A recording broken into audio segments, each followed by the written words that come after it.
Welcome to the Money Metals Midweek Memo, news and commentary relating to sound money, the precious metals markets, and the economy. I'm your host, Mike Maharrey. Thanks for tuning in.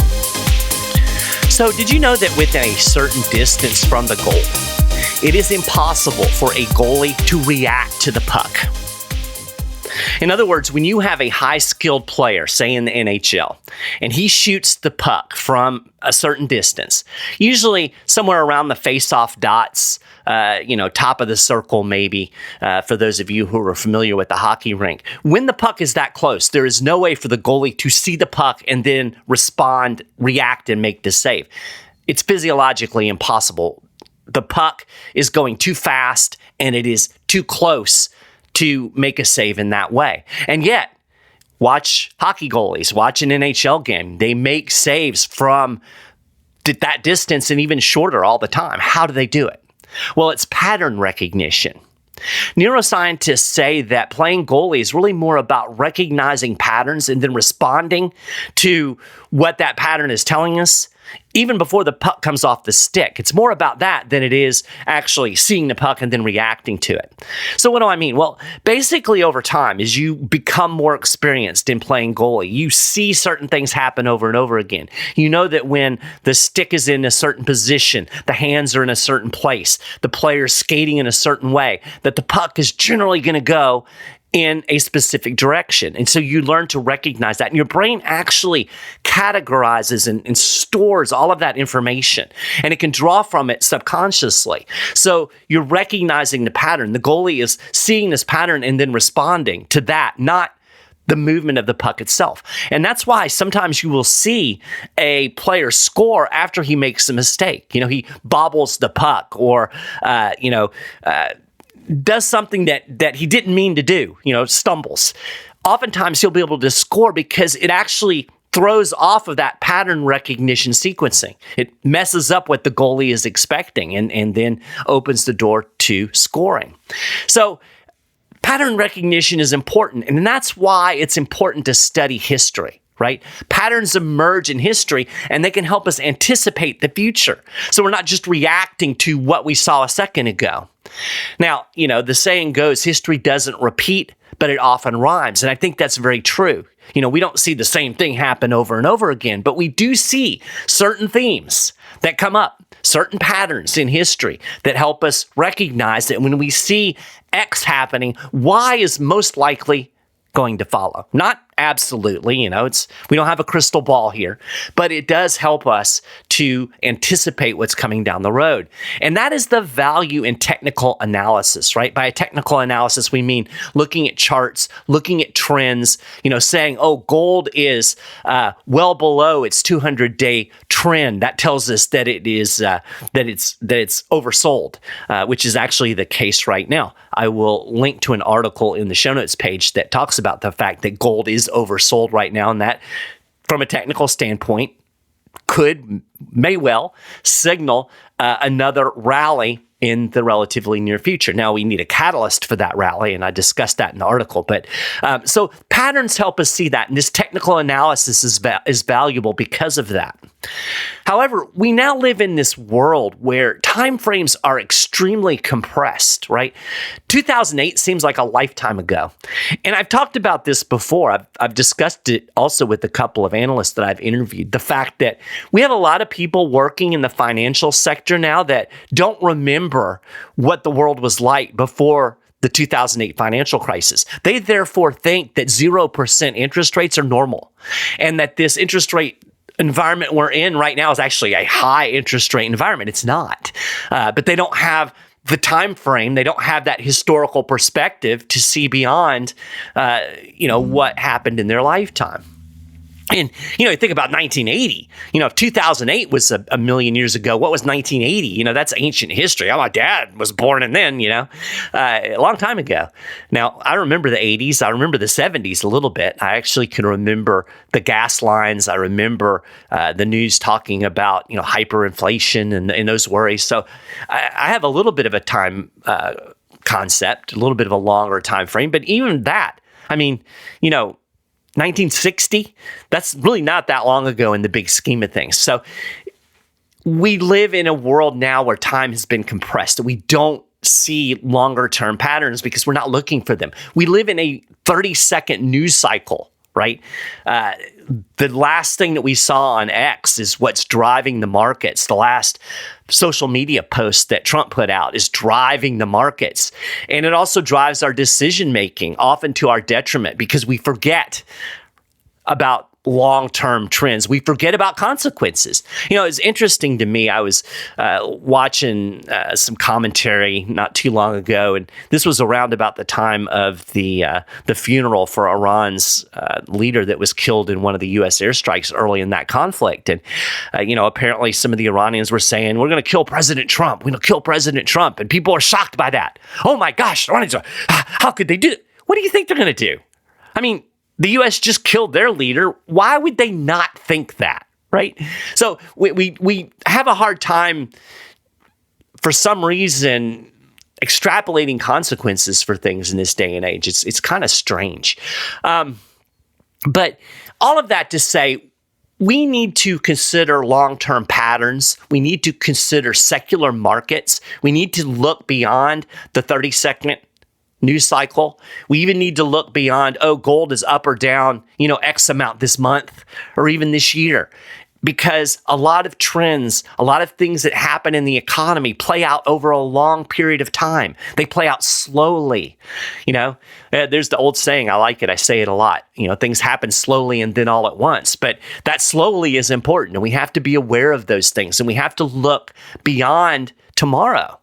So to do that, what I want to do today is I want to focus on the bond market because there are some fundamental shifts that are happening that I think could change the investment landscape for years to come.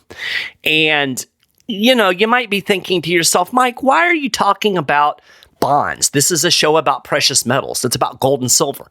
Well, the bond market has a connection with the precious metals markets, and shifts in the dynamics in the bond markets are going to necessarily spill over into the precious metals market. So we need to understand what's happening in bonds, right, to anticipate what may be going on with precious metals. And I think there are two significant things that this shift in the dynamics in the bond market are going to do that are going to impact the precious metals markets. Number one, I think the bond market is going to hamstring the Federal Reserve. And then number two, I think that it is going to fundamentally change the way a lot of folks approach their portfolio.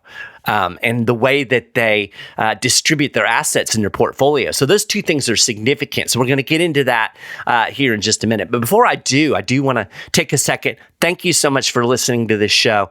I appreciate you. I appreciate the fact that you're tuning in.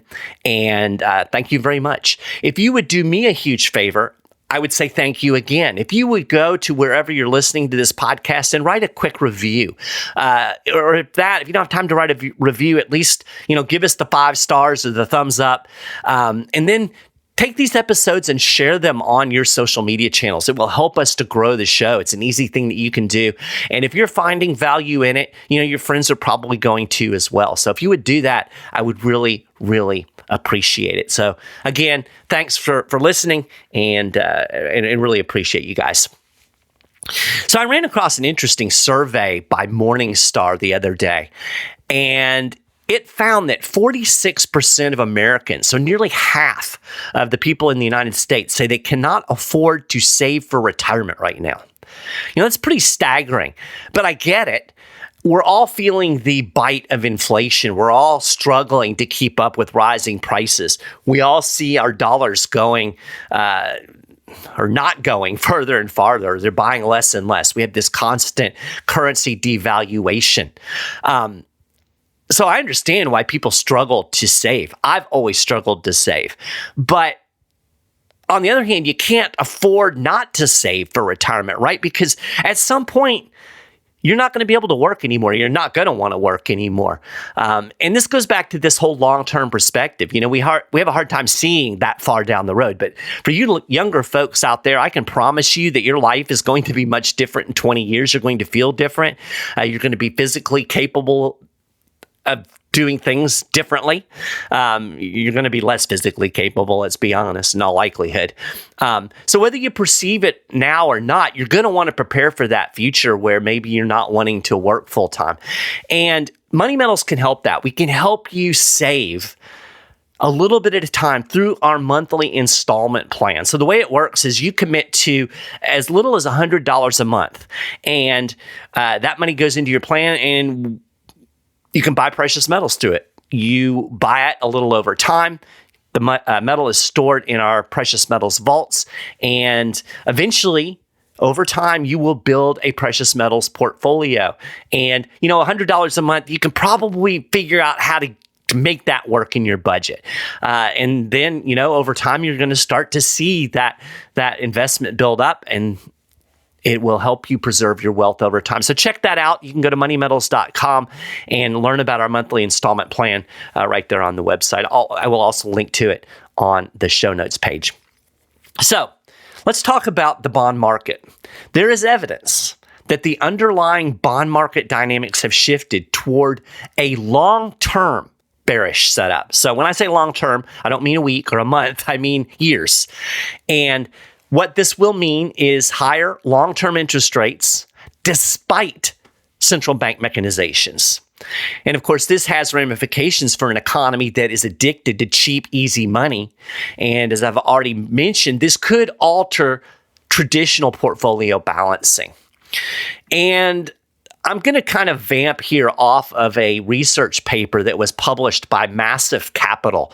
And Will Thompson, who is one of the gurus over there at Massive, actually interviewed him last week. And you can listen to that interview over at moneymetals.com/news. I will post the interview on the show notes as well. So he was a big part of this research paper. So you can get a little bit more insight if you listen to this show and then go listen to that interview with Will.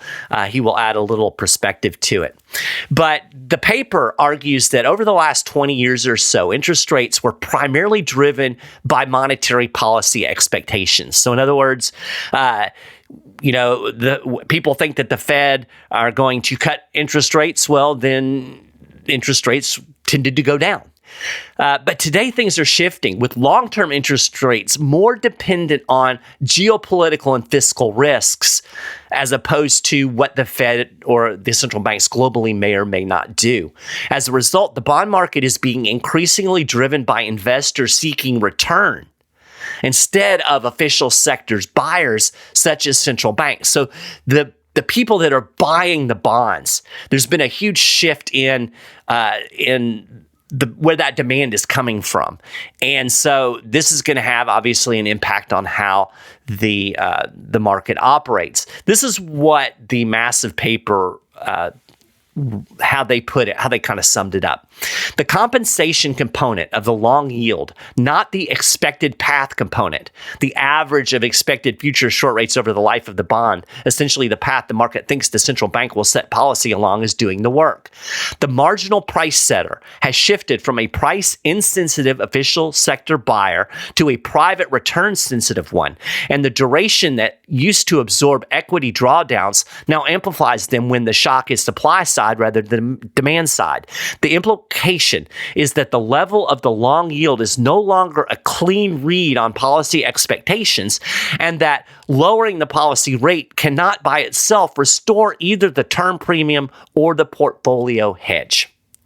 Okay, so all of that simply to say that we are seeing more investors in the bond market who are price sensitive. They're looking for the yield. They're looking for the higher interest rate, whereas it used to be more government sectors. They weren't worried about that. They were looking at it as kind of a hedge. So this shift in the buyers is changing the dynamics of the market. That has implications for the central bank, because the central bank has been able to control basically the entire yield curve using their interest rate policy on the short side of the curve. So they raised lower short-term interest rates. That ripples up through the system and impacts long-term interest rates. That's not happening anymore. So For a number of years, economic analyst Jim Grant has forecast a secular bear market in bonds. I love Jim Grant, by the way. He's one of my favorite analysts. He has such a way with words. I had the opportunity to interview him about a year, maybe a year and a half ago, which was quite a privilege. But I love Jim Grant. And he runs Jim Grant's Interest Rate Observer. So his thing is interest rates. His thing is the bond market. And he's been watching the bond market for years and years. And he's been forecasting this secular bear market. What do I mean by secular bear market? By secular, I just mean long term, right? Not a bear market that's going to last weeks or months or even a couple of years. We're talking about a long-term bear market, years, decades, right? Grant laid out his view in a 2023 interview, saying he thought we were about to enter, quote, a long cycle of rising interest rates and a, quote, generational bear market in bonds. And he bases his forecast simply on historical trends, noting that interest rates move through, quote, generation length phasing. And he frames his analytical process as pattern recognition. So now you understand why I'm talking about hockey goalies at the beginning of the show. It's about pattern recognition. He sees these patterns and he recognizes that this foretells something that's going to come down the road, and he's responding to that. He said, quote, interest rates fell for the last quarter of the 19th century, rose for the first 20 years of the 20th, fell from 1920, 46 rose in 46 to 81, fell from 81 to 2001. So at each juncture, there was some mark of excess, some mark of speculative excess blow-off. Certainly in 1981, a 20% plus funds rate seemed excessive. A 14% yield in 1984 in long bond when the CPI was printing at 4 or 5, that seemed excessive. 10 percentage points of real yield, that seemed a lot. Then, in the 1990s, things shifted again, and we entered a long period of lower rates, capped off by nearly a decade of 0% interest rates in the wake of the 2008 financial crisis. At the peak, there was nearly $18 trillion in debt securities, quote, priced to yield nothing. And Grant says it was the most extraordinary expression of unqualified bullishness on an asset class because it had the name of bonds, which had been falling in yield, rising in price. So no, it would not surprise me at all if we were embarked on something resembling a generational length bear market in bonds, meaning rising yields and falling prices that would fit the form. So he's looked back at the past and he sees that the interest rate yield curve has fluctuated high to low, going all the way back into the 1920s and kind of on this 20 to 30 year phase, right? We'll have 20 or 30 years of falling yields, bullishness in the bond market, and then we'll have 20 or 30 years of bearishness. And Grant thinks that we're moving towards another one of those long-term bearish cycles. So as I've already alluded to, Grant forecasts this long-term bear market in bonds based on historical patterns. Massive capital analysts take this a step further and identify the changing dynamics in the U.S. Treasury market that could drive this long-term bearish trend into the future. So Grant has kind of seen the pattern, understands that patterns generally repeat, and we are at a place, an inflection point, where we should expect the pattern to flip based on the historical precedent. Massive capital is looking at this, and they're kind of giving us the why, right? Grant sees the pattern, and the massive paper is identifying some things that could drive this, the whys behind what's changing in the pattern. So as we go through this discussion, keep in mind that yields are inversely correlated with bond prices, right? When demand for treasuries drop, and this is true for any bond, but we're primarily going to be talking about treasuries here. So when the demand for treasuries drop, the price falls. Typical supply and demand. Yields go up. So prices drop, interest rates go up. And you can kind of see why this would happen, right? It's supply and demand dynamics. There are fewer people wanting treasuries, so therefore the price is going to drop. That incentivizes people to buy, and yields go up. You get more yield, so that also incentivizes people to buy. Conversely, when demands for treasuries rise, then the price is going to rise, and you will see yields fall. Very easy to understand supply and demand dynamics. Over the last couple of years, there have been persistent upward pressure on long-term yields. So this is kind of the inflection point, the shift that Grant is recognizing. The 10-year yield actually spiked in 2022, rising from around 1.5% in late 2021 to a high of nearly 5% by the fall of 2023. Since then, yields have remained at those elevated levels despite the Fed cutting interest rates and despite geopolitical events that we would normally have expected to create significant safe haven demand for treasuries. So we should have seen an increase in demand and therefore falling prices or rising prices and falling yields. And we did not see that. Now, this, I think, is really a key point in all of this. We like to imagine that the Federal Reserve controls the interest rate, right? However, it can only reliably move the short end of the curve. When we say the Fed has set interest rates at 3.5% or whatever it is, that means that that's how much they're charging banks, basically, or how much interest they're paying to banks. So it's setting the short end of the curve. Historically, that has also moved the long end of the curve, but not necessarily. And as Massive notes, rates went up on the long end of the curve recently, even as the central bank began tightening policy to battle price inflation a couple of years ago. Quote, at its September 2024 meeting, the Federal Open Market Committee cut its target range for the federal funds rate by 50 points, marking the beginning of a new easing cycle. In the months after, the 10-year Treasury yield rose from 3.65% on September 17, 2024, to a recent peak of 4.79% in January of 2025. As Massive noted, an increase in long-term interest rates, such as the 10-year Treasury yield, is highly unusual at the beginning of a Fed easing cycle. Quote, the Fed cut and the long end sold off. The expectations channel said yields should fall. The term premium channel overwhelmed it. By the time of writing, with the March 2026 dot plot median implying roughly a 225 basis point cuts between now and the end of the year, the 10-year sat near 4.45%, a modest move higher that reinforces an underlying assumption throughout this piece that central banks can lose their tight control of rates and that the dot plot has stopped steering the long end. This is the regime change in one sentence. So, again, summarizing, the Federal Reserve in the fall of 2024 started cutting interest rates. They said, we've got inflation under control, we're going to start cutting. When they did, the long end of the yield curve actually went up. So they cut interest rates, but interest rates on the long end went up. And so Massive is calling this a regime change in the way that the markets are looking at bonds. And this is a very fundamental underlying shift that we're seeing that is being reflected in the bond market. And, it's also telling that bonds have been selling off during recent periods of geopolitical uncertainty. Historically, treasuries have been a safe haven bid. So you would think that during a war, you would see a big spike in the demand for treasuries. We haven't seen that. So it implies that bonds are losing their safe haven status. And of course, that leaves gold as the last safe haven standing.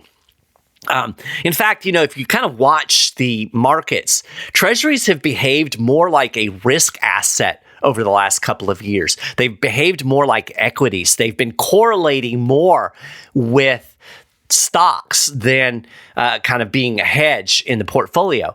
For instance, interest rates have tended to rise on negative news in the U.S.-Iran military conflict with Iran, indicating investors are selling bonds on that bad news. So again, this is a very fundamental shift in the market. Massive noted that the 10-year term premiums have reflected this selling with their upward trend. Quote, the New York Fed's Adrian Crump-Monich model put the 10-year term premium at roughly 0.6% in late May 2026, positive and rising after a decade in which it spent most of its time trending down and either negative or near zero.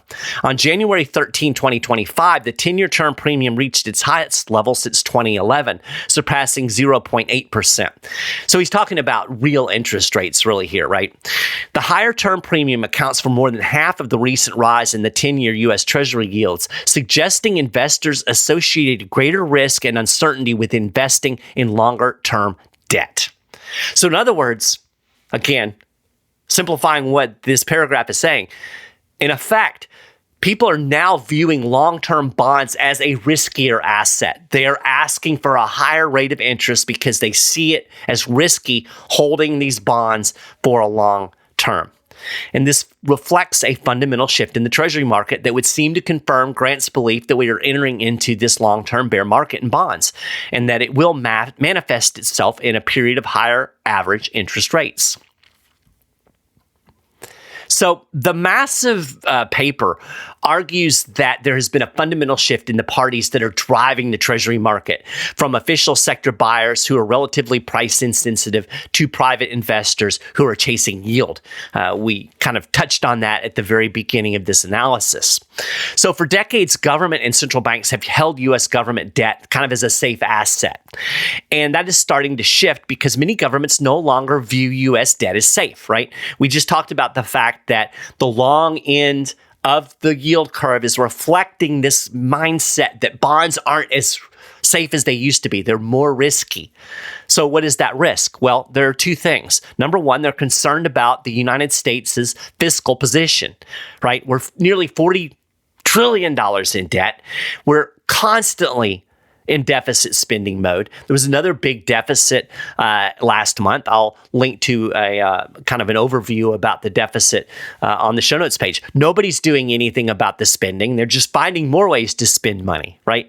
There's absolutely no attention being paid to this fiscal situation. It is a massive game of kick the can down the road. And I've discussed on this show that just from a political standpoint, the incentives that are inherent in the political process are short-term. Right? They're worried about getting elected at the next election. They're not worried about what the debt might do 20 years from now. That's somebody else's problem. So there is no political incentive to really deal with this problem. But a lot of people out there are recognizing that, when you're 40 trillion in debt and you keep spending money and you keep running big deficits, at some point that's going to catch up with you. And maybe we ought to quit loaning these people money. That's kind of the mindset. Then there's a second risk associated with U.S. Treasuries, and that's the weaponization of the dollar. We've talked about this a lot on the show, this de-dollarization. People are worried. They saw how the United States responded to Russia when Russia invaded Ukraine. They saw how the Russian assets were frozen. They heard the threats that, maybe the U.S. would sell those dollar-denominated assets and give the money to Ukraine. So if your dollar-denominated assets can be taken from you, or they can be used as leverage against you in foreign policy, you might think to yourself, maybe I shouldn't hold so much U.S. Dollar-denominated debt or so many dollar-denominated assets. Maybe I should diversify. And that's exactly what folks are doing. They're worried about the fiscal situation. They're worried about the weaponization of the dollar. And so therefore, they're not buying as many bonds. And, notably, de-dollarization went into overdrive after the U.S. and its Western allies froze Russian dollar-denominated assets after the invasion of Ukraine. And, from a foreign policy perspective, probably the right move. You can't just let other countries invade other countries. But as with all policies, there are consequences. There's the other side of the coin. And as Bastiat said, a good economist always considers those unseen consequences. Unfortunately, there's not a lot of really good economists who are not very good at those unseen consequences, but that's the reality of it, right? Weaponization of the dollar has caused people to spurn the dollar. So Massive notes that many foreign government buyers have been slowly selling U.S. Treasuries over the last several years. Quote, players like China are changing their approach and have been doing so for several years. China recently reduced its holdings to $652.3 billion, the lowest level since September 2008. And of course, China isn't the only country that is spurning U.S. Treasuries. Early this year, gold replaced U.S. Treasuries as the top global reserve asset. So there are a lot of countries that are effectively replacing their treasury holdings with gold. So this means that private investors who care a whole lot more about yield are now driving the treasury market. And this difference in investor priorities could shift the entire market into a new direction that will require lower prices and higher yields to maintain demand. Thus, grants secular bear market in bonds. So in effect, Massive argues that the compensation investors demand for holding long-term treasuries is no longer just about inflation and interest rate policy. Massive writes, quote, "What has structurally repriced is the compensation investors demand for holding duration risk, for holding one country's paper rather than another's, and for bearing the risk that the next macroeconomic shock is a supply shock rather than a demand shock, and that the dispersion this produces across sovereign curves and across the duration exposures embed in aerial asset portfolio is now a larger and more persistent feature of the landscape than at any point since the early 1980s. And of course, what happened in the early 1980s, a bear market in bonds. So when price inflation spiked after the pandemic interventions, the Federal Reserve raised interest rates, right? It also began decreasing its balance sheet, quantitative tightening, or QT. So in practice, it began selling some of the treasuries it bought during its quantitative easing operations. And this increased the supply of bonds available in the open market, and it pushed yields higher. Foreign investors hold about 30% of outstanding U.S. treasuries. On top of that, the Fed has served as a significant source for treasury demand. The Massive paper notes that the Fed's share of the treasury market peaked at 23% in 2022 during pandemic-era QE. That means that foreign investors and the Fed held more than half of all of the treasuries issued. Foreign investors and the U.S. Central Bank held more than half of the U.S. debt. However, the Fed's holdings have also declined since the beginning of the tightening cycle, right? They've dumped treasuries. Quote, "Foreign official accumulations, which absorbed a rising share of issuance through the 2000s and 2010s, has stalled and reversed for the largest buyers. The fiscal trajectory that the market tolerated at nearly zero policy rate has become conspicuous at 4% funds rate. Each of these is withdrawal of demand or an expansion of supply at the long end, and each pushes the term premium in the same direction." That is up. So in other words, foreign banks and the Fed, who were big buyers, are not in the market right now. And so therefore, the market is shifting. There's less demand. Prices are falling. Yields are rising. So late last year, the Federal Reserve pivoted back to quantitative easing. It started buying bonds again. It put its big fat thumb back on the bond market. Why? Inflation wasn't beaten, right? Still way above the 2% target. We were told that inflation was still a problem, and yet the central bank started quantitative easing again. Why would they do that? Well, because the federal government is struggling under the weight of increasing borrowing costs. And that's the other side of this bond market coin, right? Bonds are sold for a reason. Governments use bonds to raise money. It's how they borrow. And so when interest rates rise, that means that these governments are facing rising borrowing costs. And that's exactly what's happening to the United States. And at some point, if your borrowing cost gets too high, well, it starts to impact your entire budgeting system. And that's what's happening now. So far in fiscal 2026, the U.S. Treasury has spent $1.5 trillion. $1.5 trillion on interest expense. That was up 14.2% compared to the same period in fiscal 2025. Interest on the national debt cost $1.2 trillion in fiscal 2025. That was up 7.3% over fiscal 2024. So interest expense is rising. It's well over $1 trillion. I've talked about this before. It is now the second largest spending category in the federal budget. We're spending more on interest expense than we are on national defense. We're spending more on interest expense than we are on Medicare. The only thing that costs the U.S. government more than interest is Social Security. Simply put, the federal government can't afford higher interest rates. It cannot continue to borrow at these high rates. So if foreign governments aren't interested in treasuries and private investors are demanding higher yields, the Fed stands as the only source of possible relief.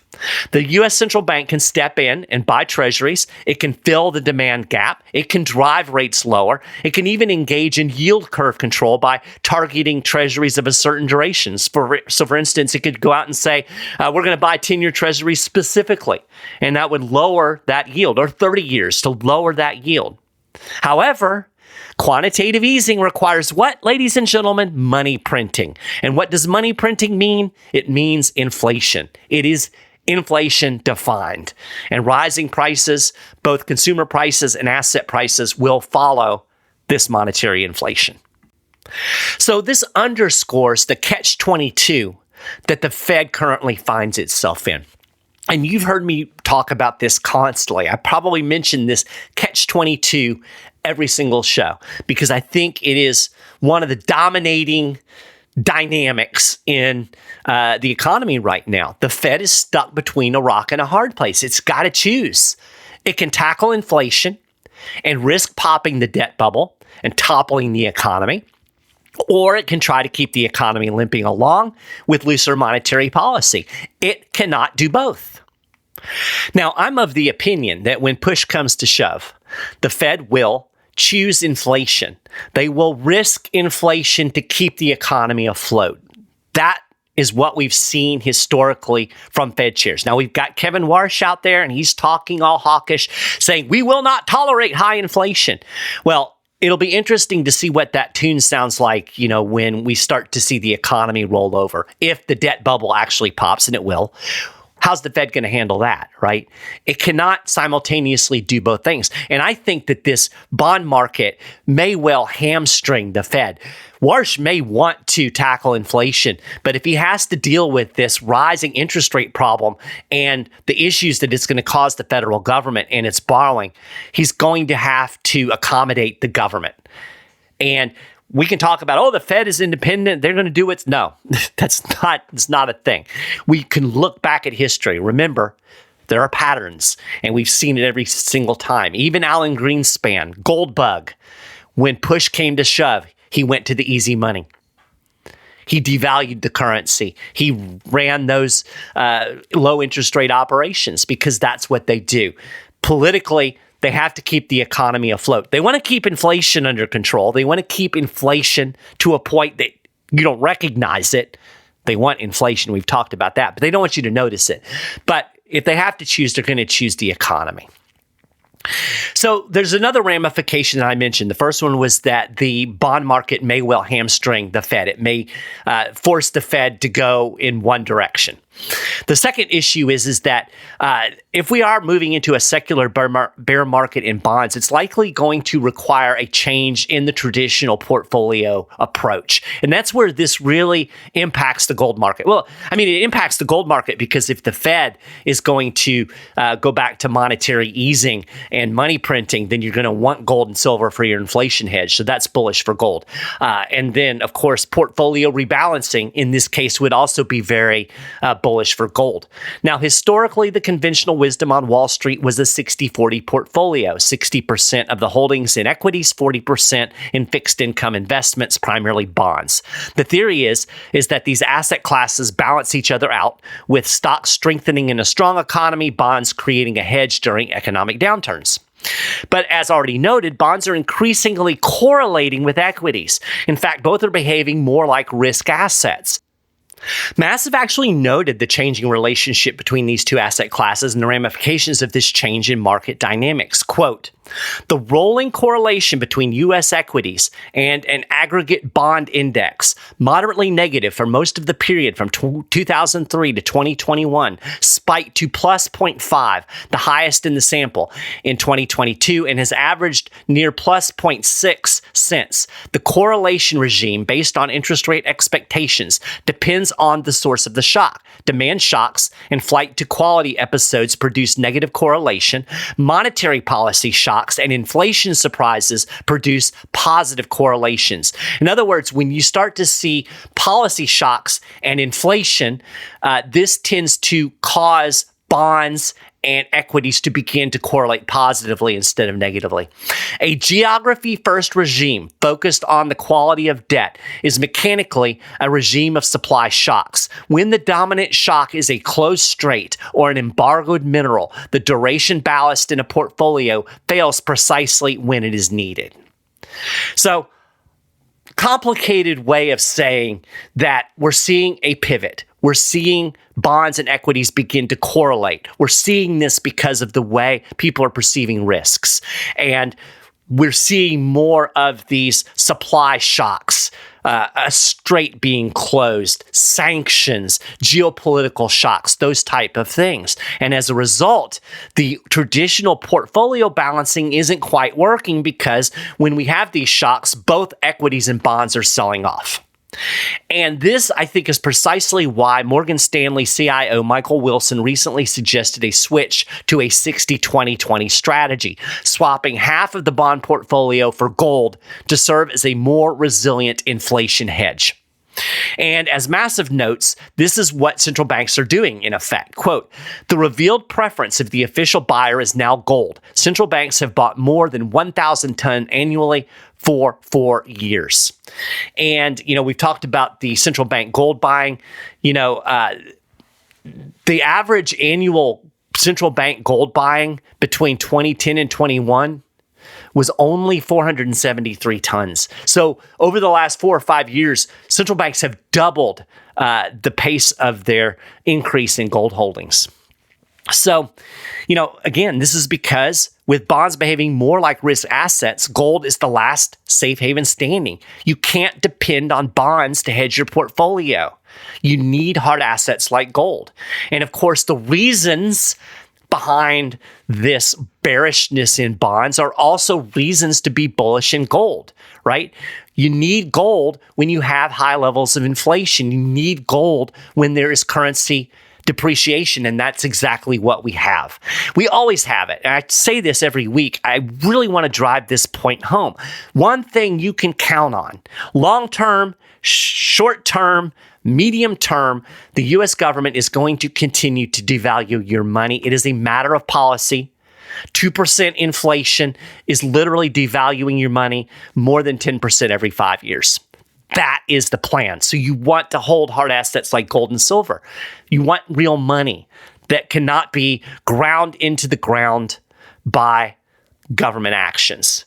So today is the day. Call Money Metals, 800-800-1865. Talk to a Money Metals, precious metals specialist. They can help you figure out how gold and silver will fit into your investment strategy, into your portfolio. They can help you figure out what products are going to be best for you, gold, silver, mix. These folks are fantastic. Take advantage of the knowledge that they have and talk to them. If you don't like talking on the phone, you can chat with the precious metals specialist online at moneymetals.com. Or if you want to just buy, you want some gold eagles, you can go to moneymetals.com. You can find all of the products. Make sure you check out our specials. We have some great deals. There's a specials tab in the search bar. Do that and do it today because this situation isn't going to get any better. Okay, so this was a really long episode and pretty complicated. I hope it made some sense. If you have questions, you're welcome to email me. My email is mike.maharrey, Maharrey at moneymetals.com. And if you have questions, I'd be happy to try to clarify. I will also link to the interview with Will Thompson over at Massive on the show notes page, and you can listen to that. That might add a little bit of clarity to this as well. So with that, we're going to call it a wrap for this episode of the Midweek Memo. You can get more information about everything that I've talked about on the show today and a lot more over at moneymetals.com/news. And if you want to get the latest news and information relating to gold and silver right in your inbox, make sure you sign up, get on our email list. Of course, you can subscribe to the Midweek Memo podcast on your favorite platform. And when you do, you'll also be able to tune into our Market Wrap podcast that runs every Friday, where you'll get a quick overview of the week in precious metals, along with conversations between yours truly and interesting people from the world of gold, silver, economics, and investing. Thanks again for listening to the show. I really do appreciate it. I hope you have a fantastic rest of your week, and I will be back again here next Wednesday.